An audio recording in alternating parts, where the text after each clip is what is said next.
Have you ever heard of a company called Marfrig Global Foods? How about JBS? Hint, JBS is named after José Batista Sobrinho, a Brazilian rancher who's something like the Oscar Meyer of Brazil. Oh, I'd love to be an Oscar Meyer wiener. Only much, much bigger. 'Cause if I were an Oscar Meyer wiener, everyone would be in love with me. Yes, JBS and Marfrig are two of the world's largest meat packers, and you'll find their products in Walmart and McDonald's in the United States, Marks and Spencer in the United Kingdom, Albert Hein in the Netherlands, pretty much everywhere you buy meat, but usually with some other company's name on them. Both companies grew at the expense of the Amazon biome, which farmers have been chopping for decades to grow soy and graze cattle. That started in the 1950s, and it accelerated until about 10 years ago, when consumer-facing companies like the ones I just mentioned started getting pressure from their customers, thanks to environmental groups like Greenpeace and others. That led to something called the cattle agreements, which are a set of voluntary commitments to stop buying from any farms that either chop forest to graze cattle, use slave labor, or graze on indigenous or protected lands. The cattle agreements came 3 years after grain companies like Cargill and Louis Dreyfus agreed to a similar moratorium on soy products from the Amazon. More recently, something like that started happening in Indonesia as well. There, companies like Wilmar and Asia Pulp and Paper started changing the way they buy their pulp, paper, and palm, often in cooperation with competitors. All of these initiatives have two things in common. They involve the big four commodities that drive most of the world's deforestation, namely cattle and soy in Brazil and palm and pulp and paper in Indonesia. And they're largely led by the private sector, usually in response to NGO pressure, and only rarely in coordination with government agencies. But what about the governments? After all, both Indonesia and Brazil have created detailed climate action plans, and both of those efforts involve saving forests. That matters because deforestation generates between 15 and 20% of the greenhouse gases that man is responsible for emitting. And these two countries account for about 40% of the world's deforestation, according to a new report called Collaboration Towards Zero Deforestation, aligning corporate and national commitments in Brazil and Indonesia. The report looks at the ways government and the private sector are and are not cooperating to reduce greenhouse gases from deforestation. Published jointly by Forest Trends and the Environmental Defense Fund, it identifies more than a dozen initiatives, some led by NGOs or the private sector, others led by governmental agencies, and most existing in their own silos instead of working together in unison. Today's guests, the authors of that report, Brian Skopp of Forest Trends and Brianna Lujan of EDF. Man may be unwittingly changing the world's climate through the waste products of his civilization. There's a group of us now who are proposing that the Earth has actually entered a new epoch, and that is the Anthropocene. We know that the enemy is carbon, and we know its ugly face. We should put a big fat price on it, and of course, add to that, drop the subsidies. Earth. We broke it, we own it. And nothing is as it was. Not the trees, not the seas, not the forests, farms, or fields. And not the global economy that depends on all of these. But we can restore it, make it better, greener, more resilient, more sustainable. But how? Technology? Geoengineering? Are we doomed to live on a bionic planet, or is nature itself the answer? That's the question we address in every episode of Bionic Planet, a podcast of the Anthropocene, the new epoch defined by man's impact on Earth and your guide to the restoration economy. Nowhere is man's impact on Earth more deeply felt than in Brazil and Indonesia, two countries that, geographically, have nothing in common. After all, one is a solid landmass covering half a continent, while the other is a land of 1,000 islands, or technically closer to 15,000 islands scattered across the sea. Brazil has 4 times more land than Indonesia does, but each country spreads out over about 3 million square miles, and Indonesia's peat soils emit massive amounts of methane and carbon when poorly managed. That means they're about the same on the greenhouse gas emission front, and they also face similar challenges, namely poor demarcation of land, powerful and often corrupt agriculture sectors, and a growing middle class.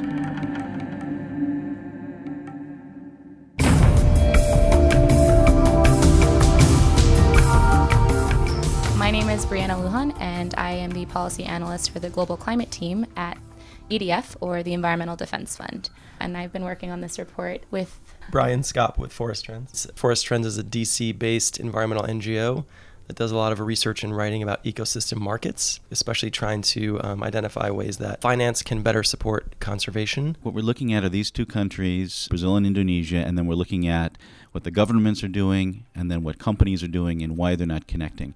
First question, big one, why these two countries in particular? Yeah, so Brazil and Indonesia in many ways are the most important tropical forest countries globally. They hold the largest area of tropical forest together. So the fate of the world's forests really depend to a large extent on what these two countries do. And just a stat, in 2014, Brazil and Indonesia collectively accounted for 38% of tropical deforestation. Which is a huge portion. Yeah, so almost 4/10 of the whole world's deforestation were in those two countries. And as you mentioned, commodity agriculture is a huge force for deforestation in each country. So because we wanted to look at what private sector companies were doing related to addressing deforestation, these two countries also made sense because beef and soy in Brazil are huge drivers of deforestation, and in Indonesia it's palm oil and pulp and paper. Both countries have these national climate action plans, which again, technically they're called nationally determined contributions, or NDCs. Does one of you want to explain what an NDC is? Sure. It's basically countries that were signed on to the Paris Agreement, known as parties, submitted these official climate action plans. So basically they are the countries' intentions to combat climate change or address climate change, and they encapsulate different things, right? So we focus specifically on the portions of the NDCs, or nationally determined contributions, that touched on the land sector and the forestry sector. Mm-hmm. And it's a really wonky term, but it's sort of part of the parlance of the UN Framework Convention on Climate Change, and that was the term that was decided by all the global negotiators. But it basically just means national commitments to act on climate change. Yeah, and what I find interesting about the Paris Agreement, just to reiterate this, is the NDCs are the core of that, because in the past, if you looked at the Kyoto Protocol, we had top-down, one-size-fits-all global target, no way of getting there. Now under the Paris Agreement, we've got global agreement on how to measure all the wonky stuff, and then we say, as far as what each country is going to do, voluntarily come up with an NDC. But then once you make an NDC, once you make that, it does become a binding commitment. And the binding portion of the agreement is that each country is required to submit official records of their emissions and to be transparent with what's happening in their own country in terms of emissions. Whether or not the actual reductions they've committed to are binding is sort of dependent on domestic legislation in each country. For this report, we took the most recent version of the NDCs submitted for Paris, but because this is a bottom-up world, we expect these to change in years ahead and hopefully become more ambitious. And another key thing that you guys pointed out is that 80% of the NDCs have something to do with deforestation, right? Right. So deforestation, or the land use sector more broadly. Mm-hmm. So we detailed throughout the report, I think there are several tables detailed to what specific portions we focused on in each NDC for each specific country. So that way it was kind of easier to compare like the corporate commitments with specific portions of the NDC. For now, why don't we just do a quick comparison between the two NDCs that we're talking about.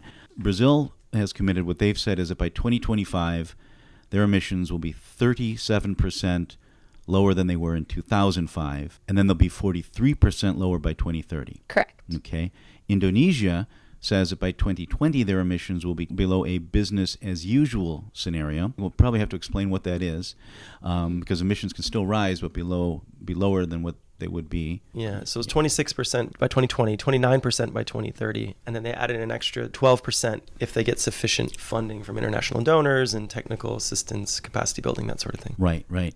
Who wants to? Maybe you did Indonesia, right, Brianna? Brazil. Oh, you did Brazil. Yes. So you didn't. Maybe you could explain what this business as usual scenario is. Yeah. So one of the complicated aspects of the way the Paris Agreement was worked out is bottom-up nature allows for a lot of freedom in how countries structured their commitments.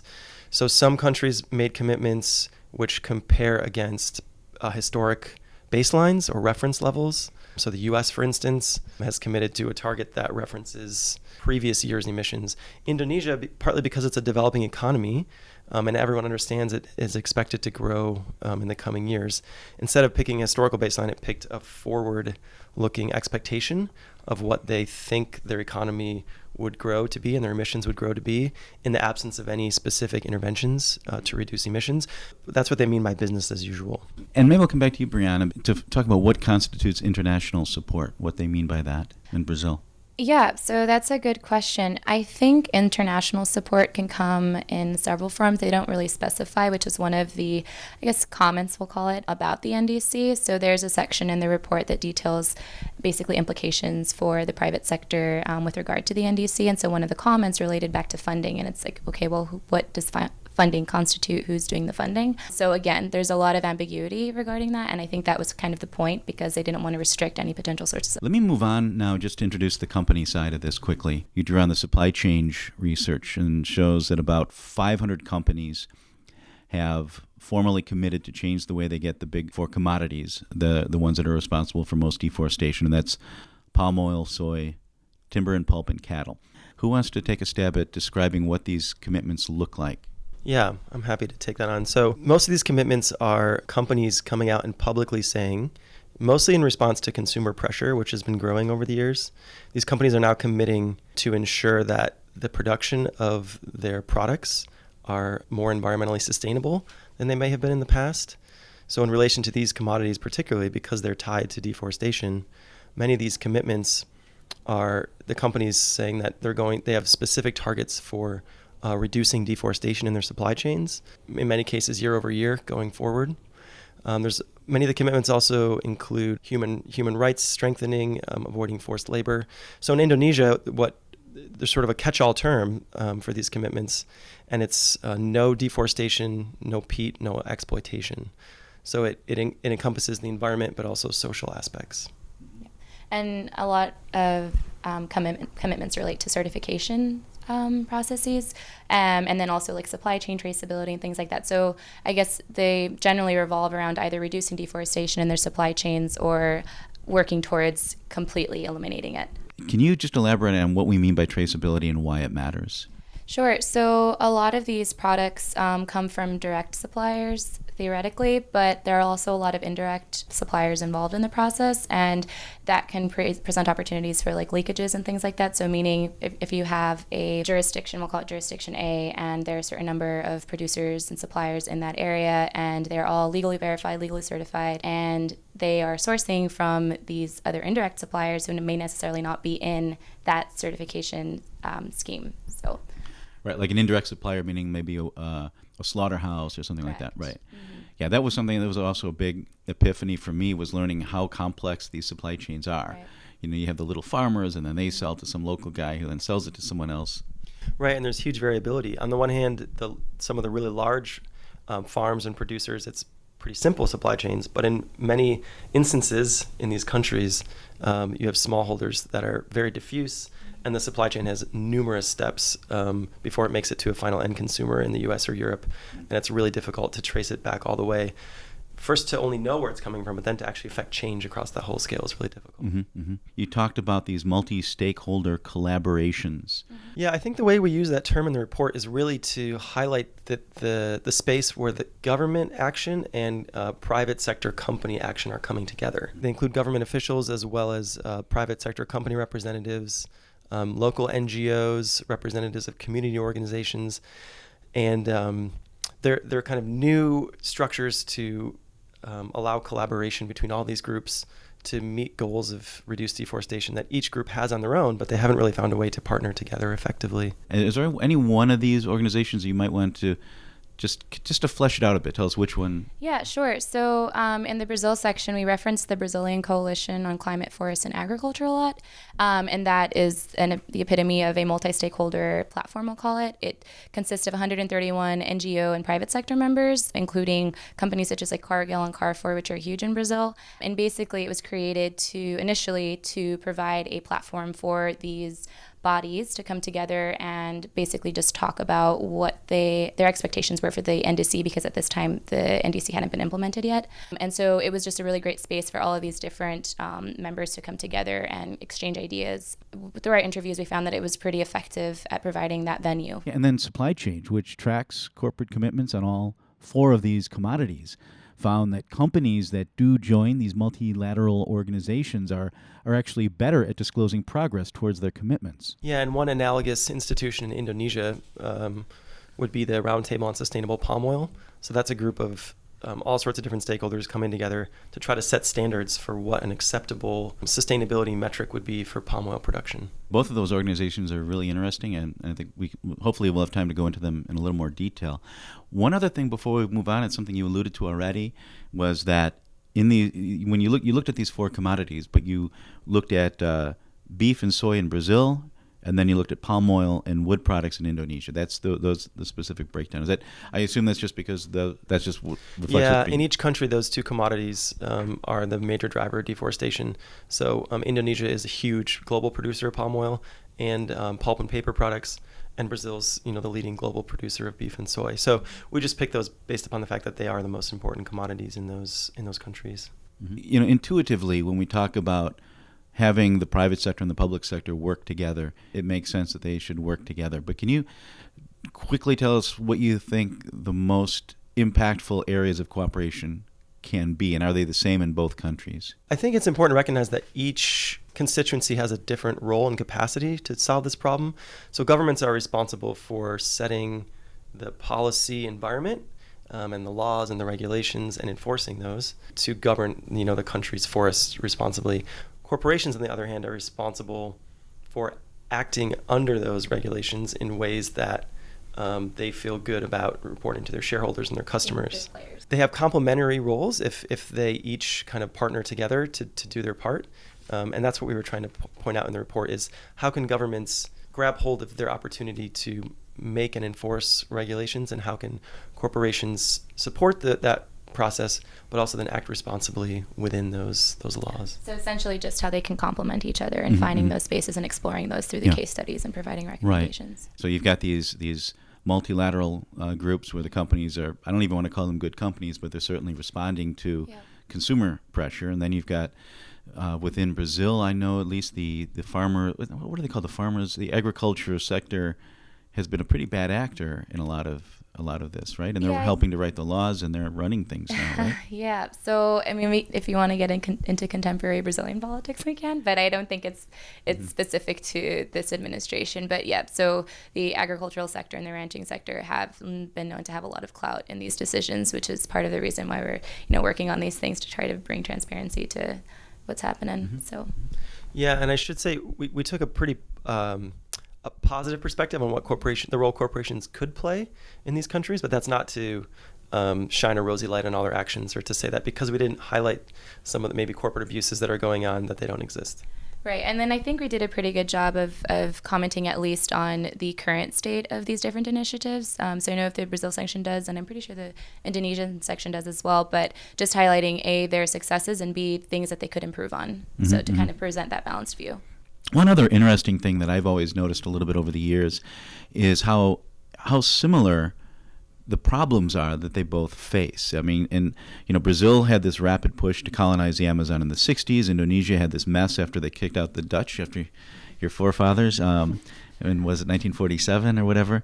But the result is a mess in terms of they don't not knowing who owns the land, the whole demarcation issue, and it really struck me how in this report how similar the challenges are. I'm wondering if you wanted to maybe do a little compare and contrast on how similar they are, and then maybe how they diverge. Yeah. So Indonesia's politics, as you sort of alluded to, Steve, are very decentralized, and I'm not an expert on the political history of Indonesia, but following the fall of the Suharto regime, the country as a political strategy basically decentralized a lot of power to the sub-provincial, what you could call districts, and there's like 400 or something of them across the country.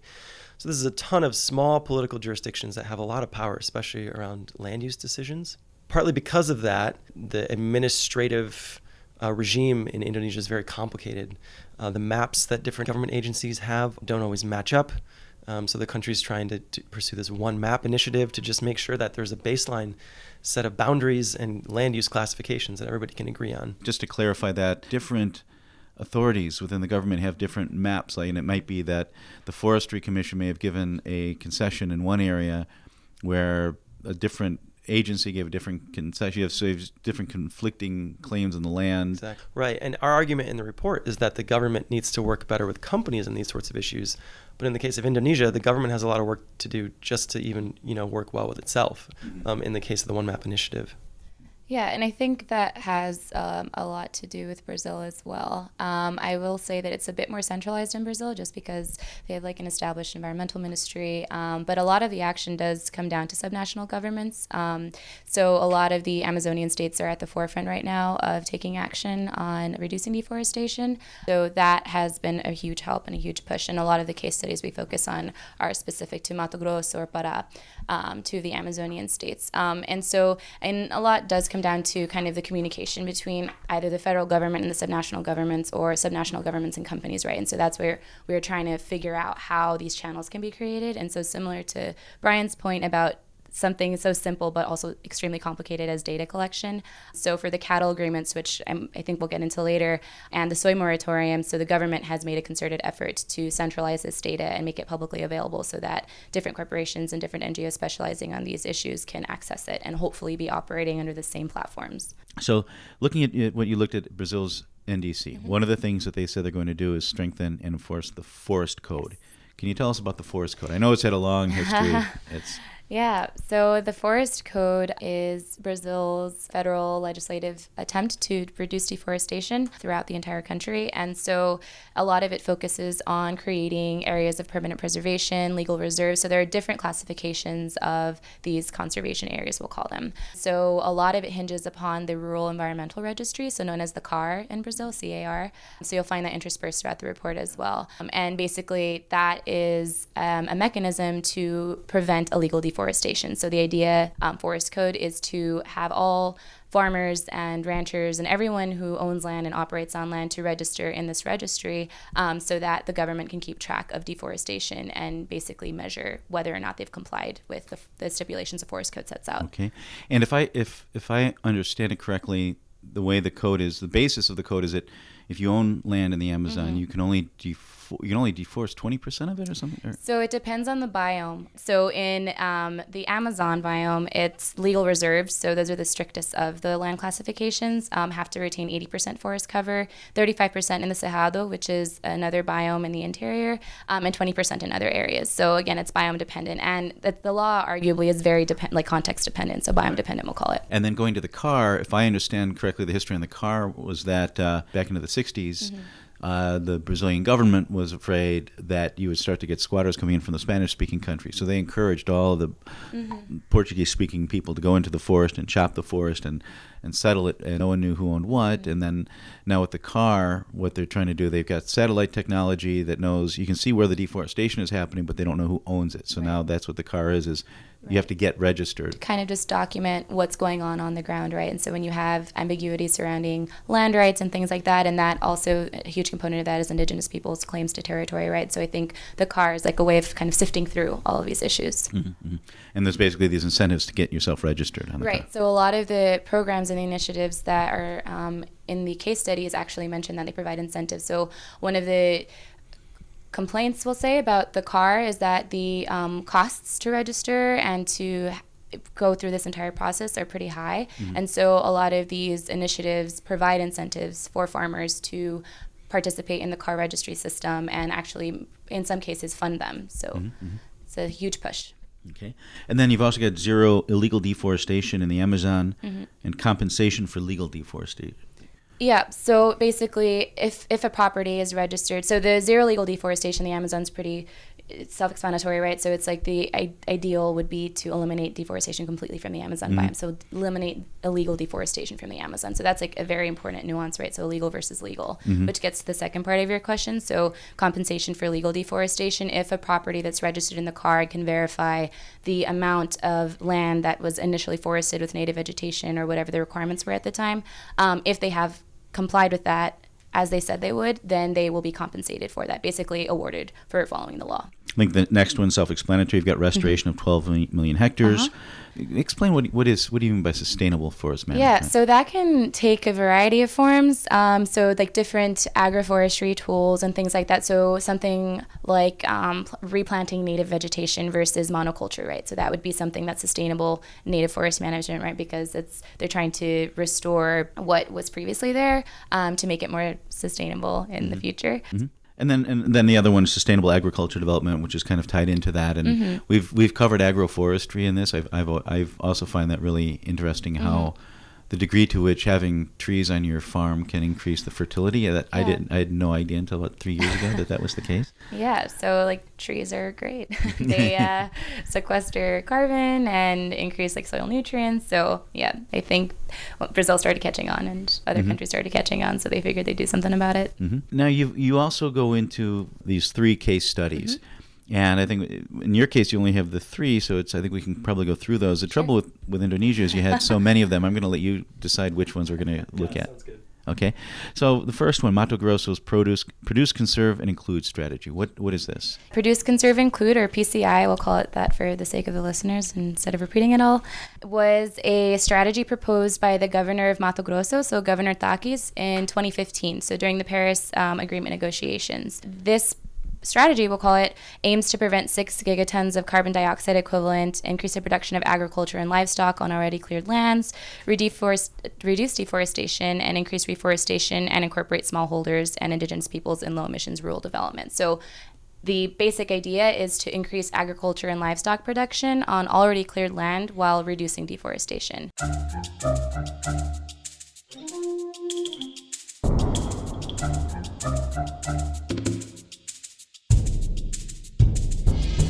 She touched on an issue that comes up over and over again: intensification of land use. We saw it in episode 7, where Dannon was helping Kenyan farmers reduce their impact on forests by planting trees that infuse nitrogen into the soil and provide silage for cows.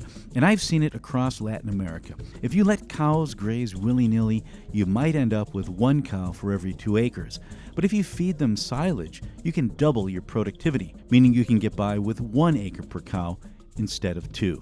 And speaking of productivity, I'm trying to create content here that helps you understand the global restoration economy, thereby becoming a more productive member of society. If you think I'm doing a good job, then you can help by giving me a good rating on iTunes or Stitcher or wherever you access my show. Or you can share Bionic Planet with friends, or the ultimate support, become a patron at bionic-planet.com.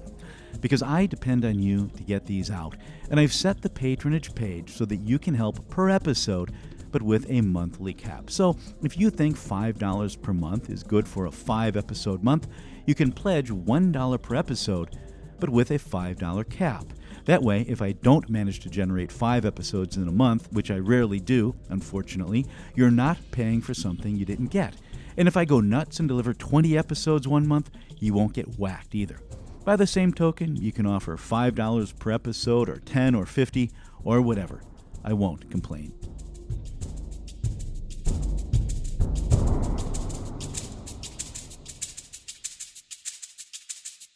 And then you talk about the cattle agreements. So the cattle agreements are comprised of 2 different parts, we'll say. So in 2009, meatpackers signed 2 deforestation agreements, and they are collectively known as the cattle agreements. The first were the terms of adjustment conduct, so the TAC agreements, and basically the 2/3 of the federally inspected slaughterhouses in the legal Amazon signed on to these agreements with the federal public prosecutors in several of the Amazonian states, and their focus is on eliminating deforestation completely. So then the second portion of the cattle agreements is the G4 zero deforestation agreements, and so a subset of those companies that signed on to the TAC, so those include JBS, Marfrig, and those are big slaughterhouses. And Virgin, yeah, they're really big slaughterhouses. So they signed on, they made an additional commitment and signed on to the G4 zero deforestation agreements with Greenpeace, and this one prohibits all deforestation. Right. So, and this was in response to some pretty severe criticisms coming from, I think Greenpeace had that one report called Slaughtering the Amazon, and they kind of showed that all this beef that we were buying here in the United States was coming from places where they were destroying the forest. Right. I talked to somebody, I think it was at Marfrig. The challenge they have there is that they had eliminated thousands of small suppliers, I think, because he felt that because they were deforesting, but they just turned around and sold to domestic buyers. So this works on the export.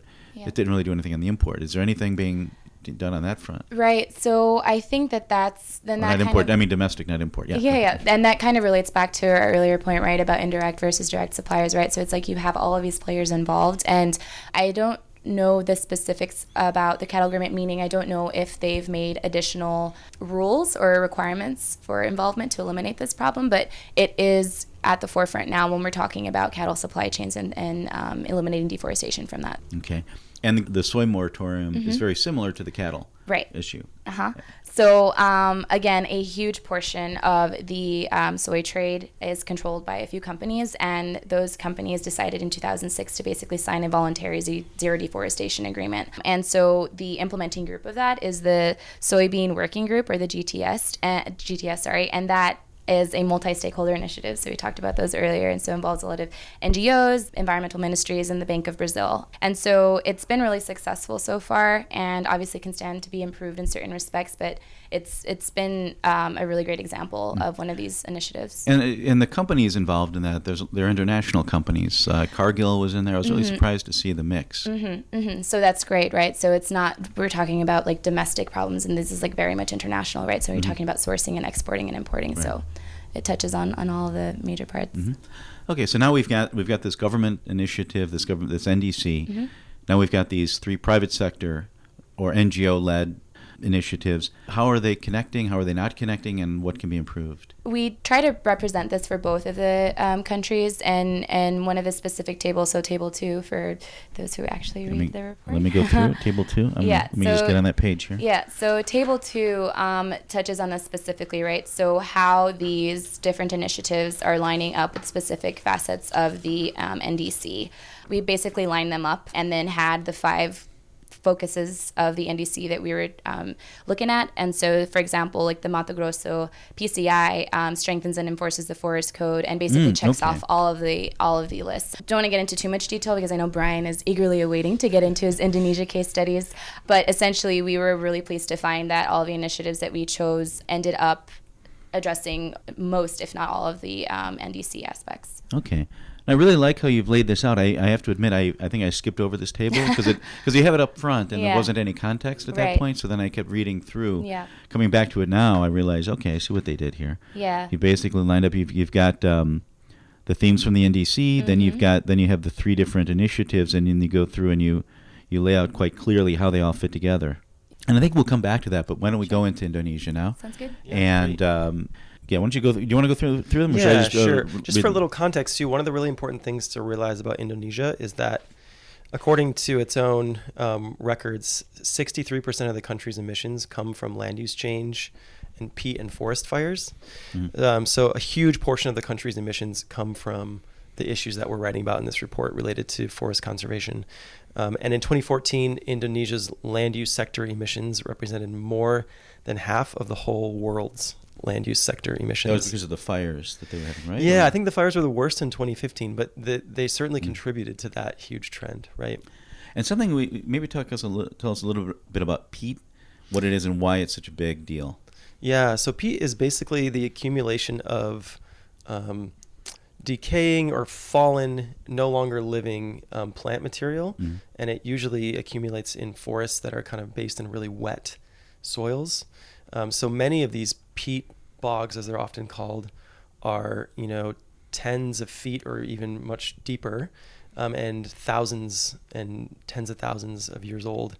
And because all this organic material is sitting in water, in the absence of oxygen, there's not a lot of decomposition happening. So there's a ton of organic material and carbon that's built up in the soil. And one of the challenges in Indonesia is that in order to plant palm oil and other commodities, oftentimes smallholders and large companies are draining the water from these peat soils. And then over time, that causes them to dry out, which makes them decay on their own, and then also makes them much more flammable. So you start to get the potential for huge fires, which are basically happening underground and really difficult to put out, but putting out huge amounts of carbon dioxide into the atmosphere. Okay. And on the government policies, do you want to just go through them? Yeah, sure. So similar to the Brazil section of the report, we looked at the NDC that Indonesia submitted to the Paris Agreement, and we looked at it through the lens of what are the ways in which this NDC makes commitments relevant to forest conservation and collaborating with the private sector. So we pulled out 5 basic themes that we thought were really relevant. And the first is that the NDC commits the country to protect and restore forests and peatlands. So pretty straightforward. The second is that the country wants to take a landscape approach. So especially working with the subnational provinces and governments below the federal level to really partner at that scale to make change. And then third, the country wants to utilize multi-stakeholder involvement. So not just the government acting on its own, but involving private companies, NGOs, communities. And we thought that was really important given that we're also advocating that companies should be involved. And then fourth, the NDC talks about the importance of spatial planning and land use planning. And that touches on what we've already discussed with the mapping kind of discrepancies in the country and the importance of having good maps that companies and government can agree on in order to conserve forests. And then finally, the Indonesia also wants to not only conserve its forests, but also enhance agricultural production while it's conserving its forests. So that kind of makes the challenge even harder. If you're going to grow your exports of palm oil and other commodities while also protecting forests, that's difficult. But as we'll see in some of these initiatives, they're finding ways to start making it happen. And one thing, I don't remember if you get into this or not, is the land swap. You know about that? Is that still in discussion? Because one thing they had talked about, and WRI was pushing this. They had done a study where they found that there was all this degraded land, and then there were all these concessions. This was the other issue. There's all these concessions that were already granted on palm. Like they put a moratorium on palm. Yep, and we'll talk about that, right? Okay, and because there was a moratorium on new palm concessions, but there were all these concessions already granted. And I think it was WRI had gone in and realized, okay, look, here's all these concessions that have been granted. And so these people legally have the right to go and deforest if they want to. But then they also identified all this land that was degraded, and they were trying to encourage a swap and saying, why don't you, instead of having them go in and chop the forest, maybe sweeten this deal somehow by letting them go into the degraded areas and then reclaiming that. Is that Yeah, I'm not familiar with that specific example, but that concept is happening throughout the country. In some of these multi-stakeholder initiatives we looked at, one of the main goals is to do exactly what you're talking about, to identify where are the areas that are already degraded that have the potential to be planted or intensified in their production so that you could boost production and exports, but without going into forest areas.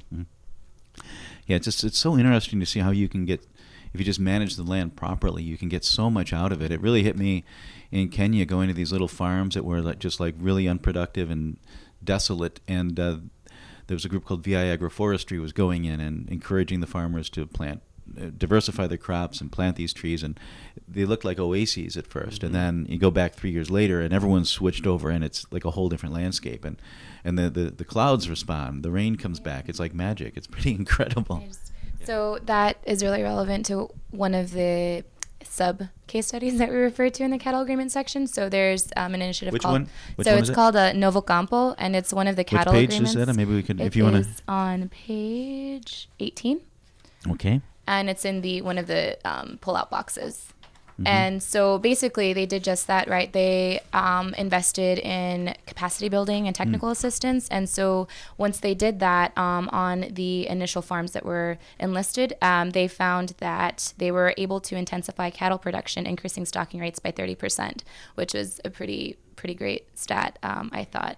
Should we jump to the case studies? Yeah, let's do that. Let's because there are so many in there. Yeah, and I really want to encourage people to download this and read it. And I would like to get back with you guys and maybe do a podcast just on one of these at a time, because each one of them is so interesting. Yeah, there's a lot to dig into. Yeah, I was like a deer in the headlights last night. I sat down to try, and I'm like, I can't read this whole thing in one sitting, and so I think I'm just going to cop out and throw it to you guys, and you tell me what you want to talk about. Yeah, we'd love that. It is a little dense in places.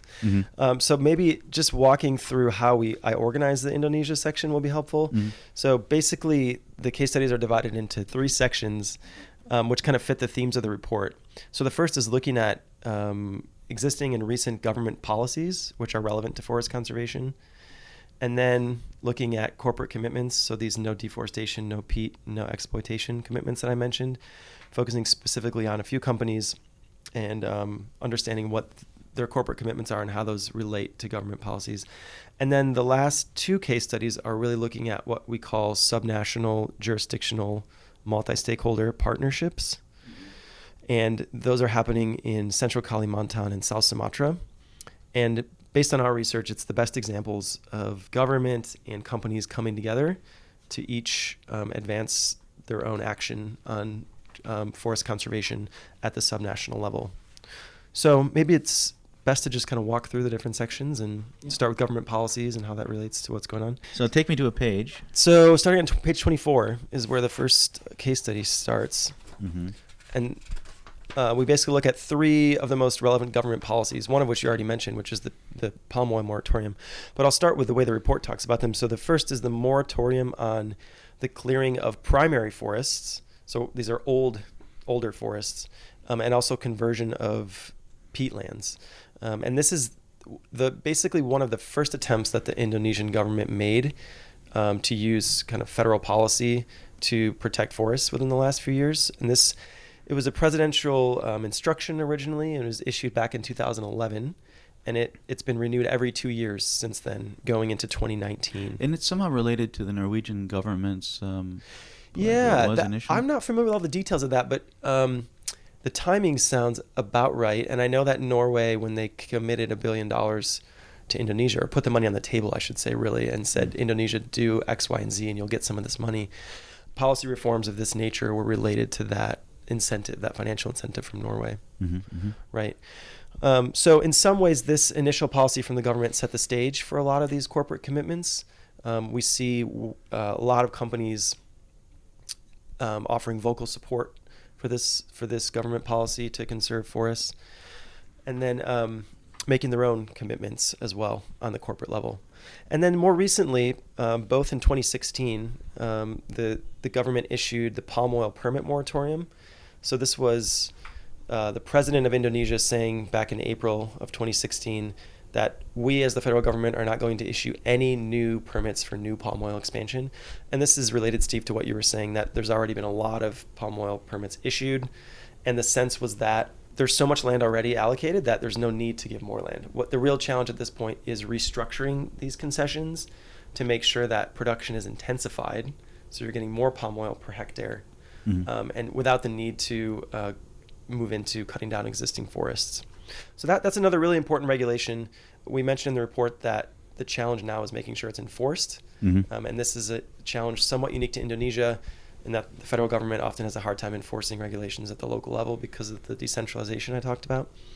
But that's an interesting aspect to pay attention to going forward. And similarly, again, a lot of companies were vocally supportive of the palm oil permit moratorium, even companies that trade in palm oil, partly because of their image, but also because they understand they can make investments in intensification. And we've seen the good guys and bad guys kind of squaring off. We just did a piece on this HSBC thing, where the big banking group HSBC asked the Roundtable on Sustainable Palm Oil, which you alluded to earlier, to investigate a company that it was loaning money to after Greenpeace and this other group, the Environmental Investigation Agency, I think, they told them that the money would be used to chop forest.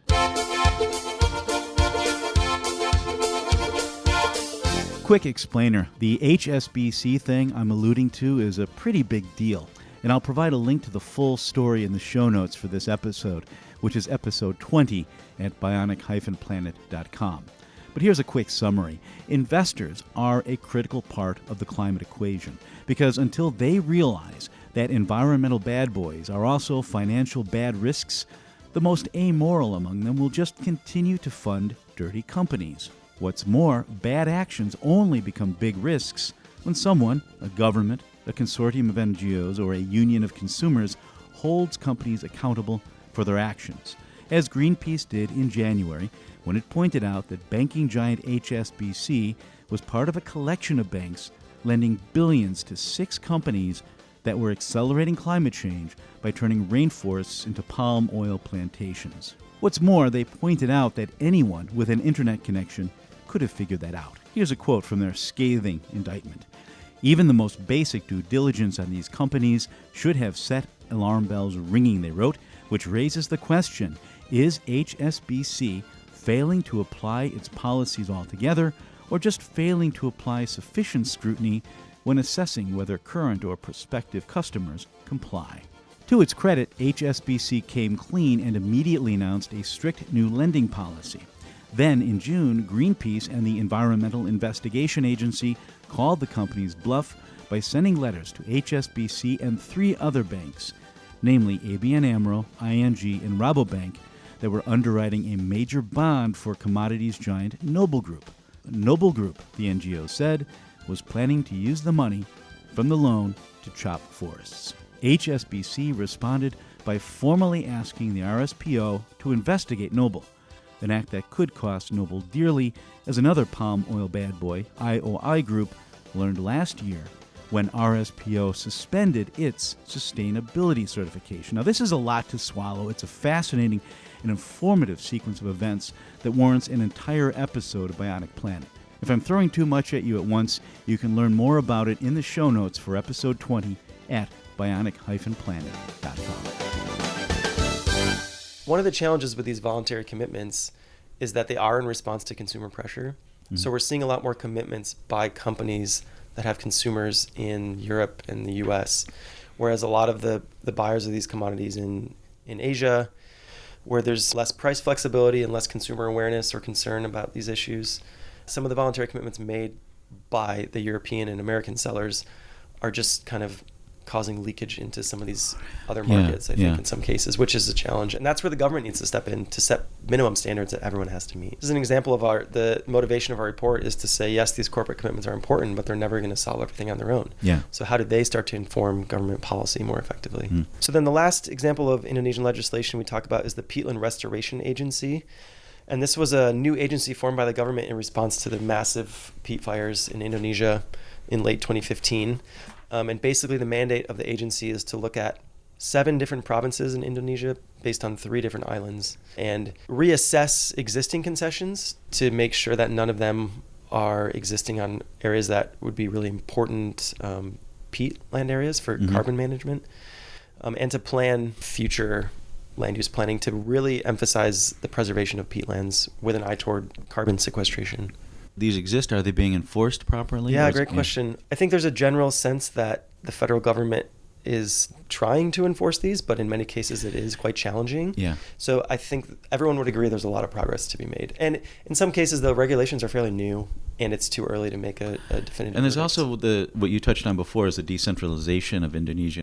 When Yudhoyono was in office and he was putting in the moratorium, I personally didn't realize what a challenge it was for him to enforce that. Yeah, I think when you're coming from a context of a strong federal government, like the U.S. in some ways has, you just assume they can do whatever they want. But in a country like Indonesia, it is about persuasion in many cases. And that's one of the recommendations we make in the report is that the federal government has to come up with actual incentives to reward these these districts to make the good decisions about land use, because in many cases it's in their interest financially to allow deforestation and to get revenue. I did an interview a few years back with Heru Prasetyo, who was in charge of the country's Red Readiness Initiative. That's sort of getting ready for carbon finance. He also headed up the One Map initiative that you talked about before. And he had explained that these regions, these Bopatis, I think they're called, these local leaders would often rely on palm oil plantations for things like school funding and other regional improvements. So if the federal government imposed a logging moratorium, but a palm oil company said, hey, we'll build you a school if you let us chop this little patch of forest, well, the forest loses. So they really need to educate these Bopatis. And provide incentives, because that school is a real value to them. So you can't just say, no, you can't have that. It has to be a better value proposition, I think. Turning back to Brazil and you, Brianna, what governmental changes do you see already underway that give you hope? Yeah, so from a federal government perspective, things are actually a little bit precarious right now. What I mentioned earlier about subnational governments taking action, I think is becoming more and more evident. And so Acre is like one of the states that's being very proactive in terms of reducing deforestation is Mato Grosso and Pará. So I think right now there's a lot of effort being made to kind of consolidate these strategies and to make it plausible to reduce deforestation, and work with these companies and work with the private sector, and private sector engagement in general is coming to the fore as well. So subnational government legislations and actions are becoming more and more important now. Yeah, and that's something that was also related to the other report that you guys came out with. I'm pointing to Brian on the red financing, the carbon finance in Brazil. Was this the geography of red finance? No, the one that Red just came out finance. today. Oh, the one that just came out today. Yeah, tracking red finance in Brazil. Yeah, and it was interesting to see how the federal government is taking the finance, but it's not going to the states, and the states are the ones doing making all the progress. Exactly. And so we make the case in that report that states should be getting more of this money if we really want to give them the tools to enact what they can do at the state level. Right, and then, I mean, presumably in an ideal world, the federal government would take note that these governments on a subnational level are doing effective things and perhaps provide the regulatory framework to institute this on a broader level. Right. Both countries really have made sacrifices to reduce their emissions. It's easy for us to sit here and say their emissions are going up, but ours are still a lot higher than theirs are. And this forest code, this idea that the fact that they're saying that they're only allowing 20% of the land to be developed, that's huge. Yeah, it is. And I think it comes down to context, right? So if you want to compare, like, from a biome perspective, right, it's like the Amazon rainforest is incomparable. Like, that is just the epitome of the world's lungs. Yeah, and Brazil does deserve a lot of credit for what they've achieved over the last decade or so. I mean, the last year or 2 years, there are some reverses in those gains that are happening that need to be addressed, but... Yeah, and I think in Mato Grosso, which is one of the Amazonian states, so there's a stat in here that shows that deforestation in Mato Grosso has actually decreased, while deforestation in Brazil as a whole has increased. And it's not directly attributable to the PCI, so the Produce, Conserve, Include initiative, but I think it's definitely like in the mix. So yeah, I think what Brian said about Brazil making sacrifices is like, it's very true. Yeah. That's what I don't know about. Okay. Yeah, maybe before we get to recommendations, I can highlight one kind of case study of the multi-stakeholder partnerships that involve companies. Yeah, that sounds good. Yeah, so in the report I highlight what a few companies are doing: Wilmar, Asia Pulp and Paper, and Unilever. But one of the most interesting initiatives that we identified in our research is happening in Central Kalimantan, and this is one of the provinces of the country that produces the most palm oil. And there's an initiative here that really took off with an announcement at the Paris Climate Agreement in 2015. And the governor of the province came out and said, we are going to set a goal that by 2019, we're going to certify all production of palm oil in Central Kalimantan, which is a really ambitious goal. And in order to accomplish that, or to work toward that, they created this, what they call a jurisdictional certification working group. And that involves government officials from all different levels, some of the really key palm oil producers and buyers, some NGOs. And one interesting aspect of this initiative is that there's an Indonesian NGO called the Earth Innovation Research Institute. Is that Dan Nepsted's group? Yeah, it's kind of a partner organization to the to EI, what many know as EII in the U.S. And they've played a really key role in kind of being a bridging organization in helping to bring governments and corporations to the table and to facilitate conversation. Because one of the findings of this report is, in many ways, you need a third organization with a different mandate to take on that role. Okay. And Unilever's been really active in this initiative. They've committed to investing in smallholder intensification of palm oil production, which is one of the major challenges. Which is, again, helping the small farms become more productive. Yes. By providing better seed varieties, better fertilizer, better access to finance. When a company has to buy from 100 or 1,000 different little small farmers, trying to certify each one of them individually is just impossible. Yes. And I know that Unilever was working with a few other companies to say, okay, we're going to make sure that this whole little state or this little district in a state in Indonesia is sustainable and that we can trust anything that comes out of it. Yeah, that's part of this broader global effort. So in Paris, Unilever and Marks and Spencer came out with this commitment to what they call preferentially source some of their key commodities from jurisdictions that, like you're talking about, Steve, that are committed to reducing deforestation as a whole at the jurisdictional level.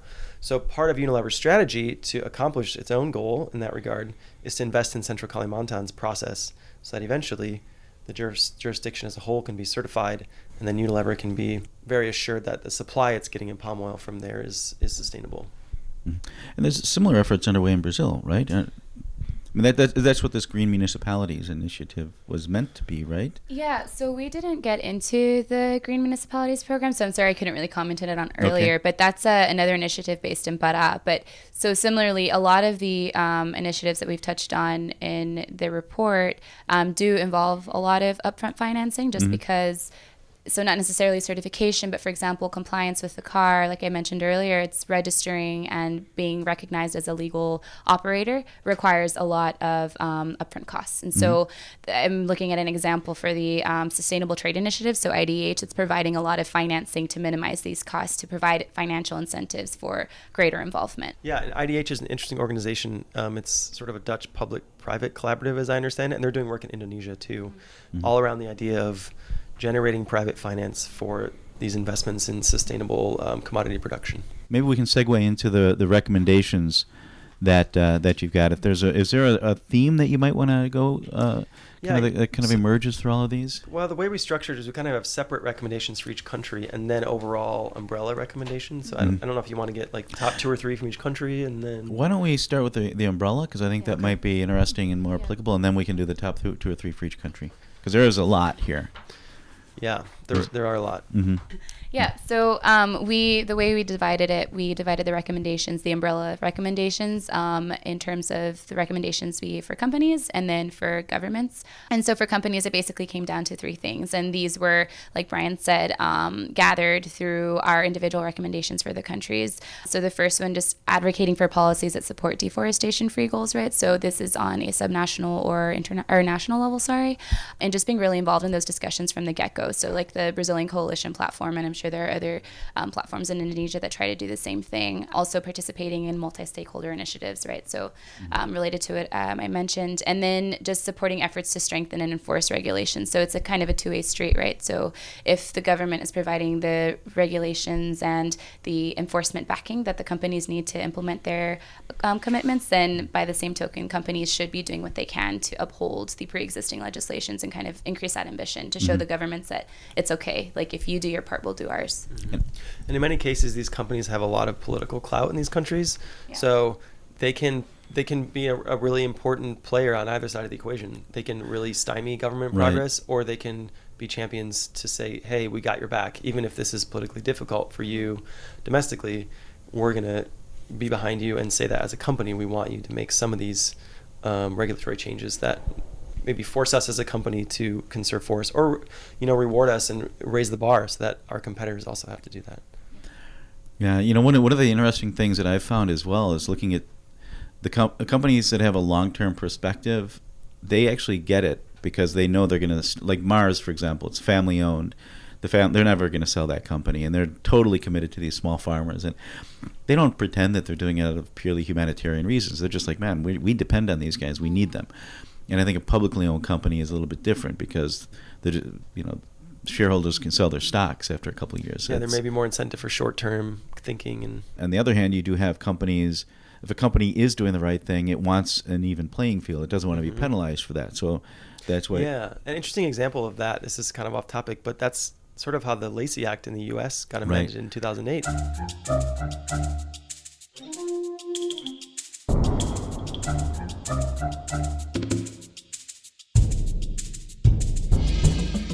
You may remember the Lacey Act from a few years back when federal prosecutors caught Gibson Guitar Corporation smuggling in ebony from Madagascar and rosewood from India.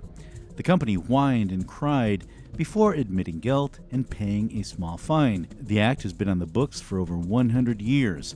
It was introduced by Iowa Republican John Lacey back in the days when conservatives believed in conservation, and signed into law by President William McKinley in 1900. It originally focused on helping U.S. states protect their native game animals, but it was amended over the years to respect other countries' environmental laws as well. It was last amended in 2008, as Brian explains.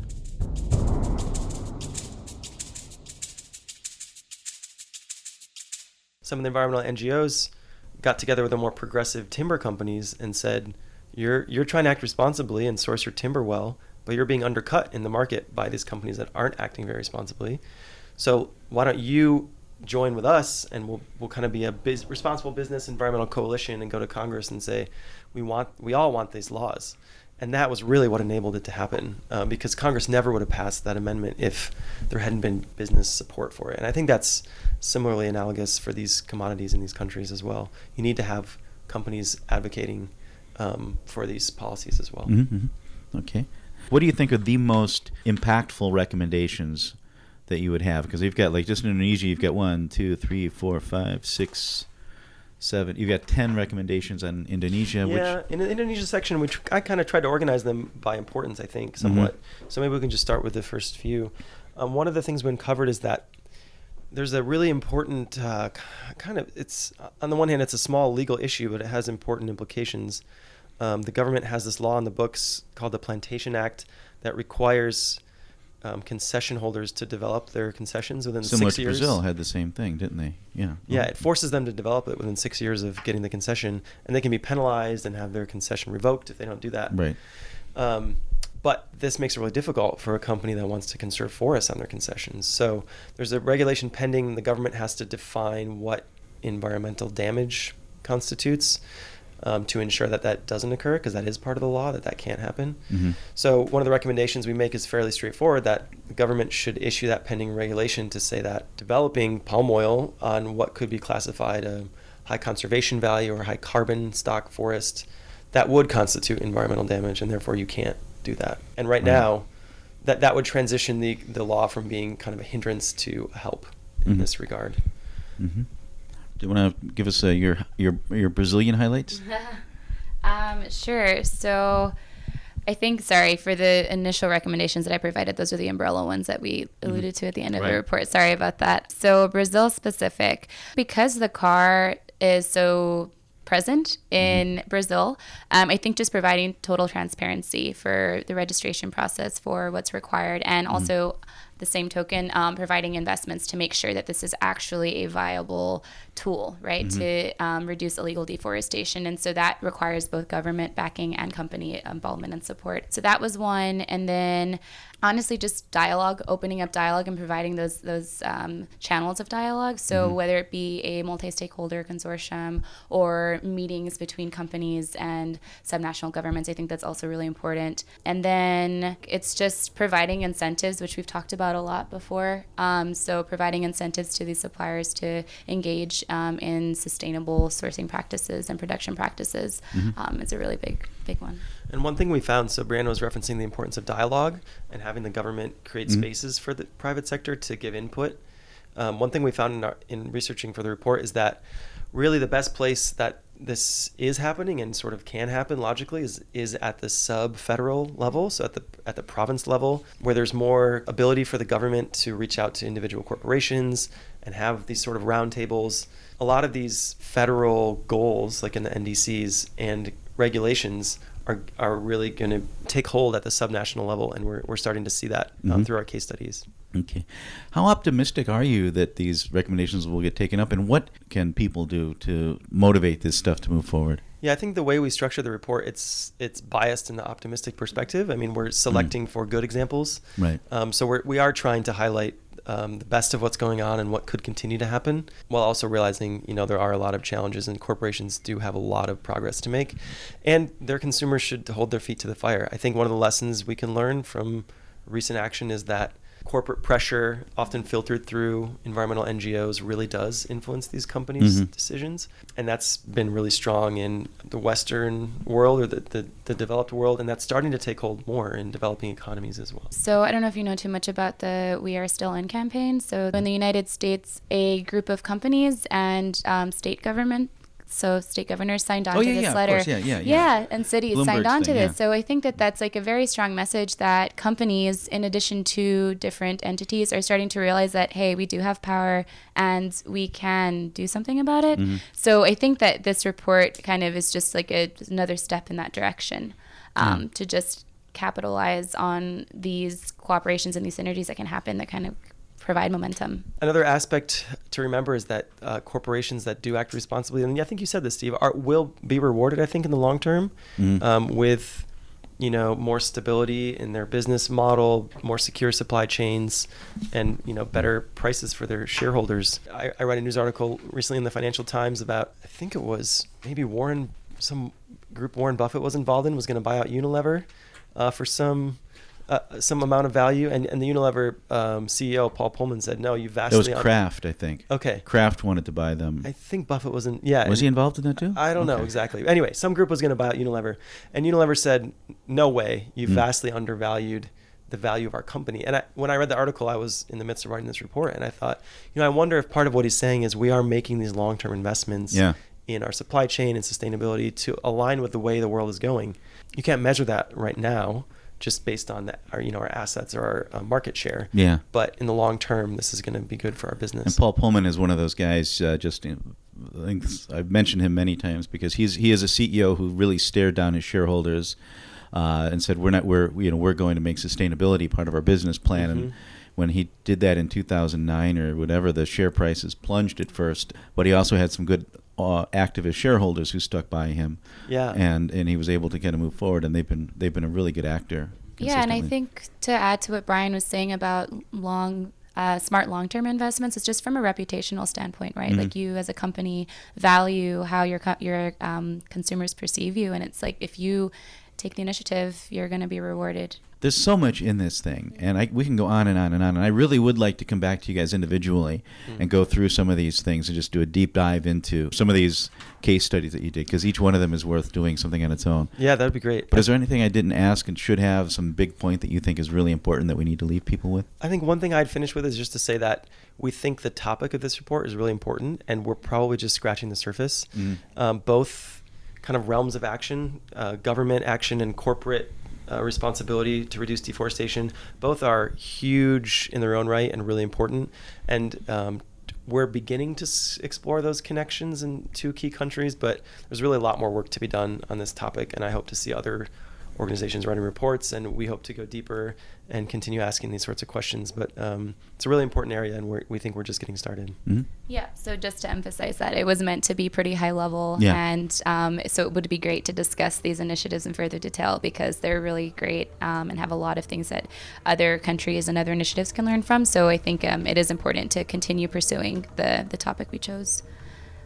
Okay. All right, thanks, Steve. Thank you. Thank you. Brian Skopp and Brianna Lujan wrapping up this edition of Bionic Planet. Now, I've been shuffling episodes around a bit, but next week I'll finally get you that interview with impact investors Richard Frenopfel and Noel Claire Lecan, who are putting hundreds of millions of dollars into sustainable agriculture. I conducted that interview over 2 months ago, but have just been too busy to get it finalized. These podcasts do take time, and if you'd like to hear more of them, you can give me some positive energy in the form of a good rating on iTunes or Stitcher or wherever you access my show. Or you can share Bionic Planet with friends, or the ultimate support, become a patron at bionic-planet.com. Because I depend on you to get these out, and I've set the patronage page so that you can help per episode, but with a monthly cap. So if you think $5 per month is good for a 5-episode month, you can pledge $1 per episode, but with a $5 cap. That way, if I don't manage to generate 5 episodes in a month, you're not paying for something you didn't get. And if I go nuts and deliver 20 episodes one month, you won't get whacked either. By the same token, you can offer $5 per episode, or 10 or 50 or whatever.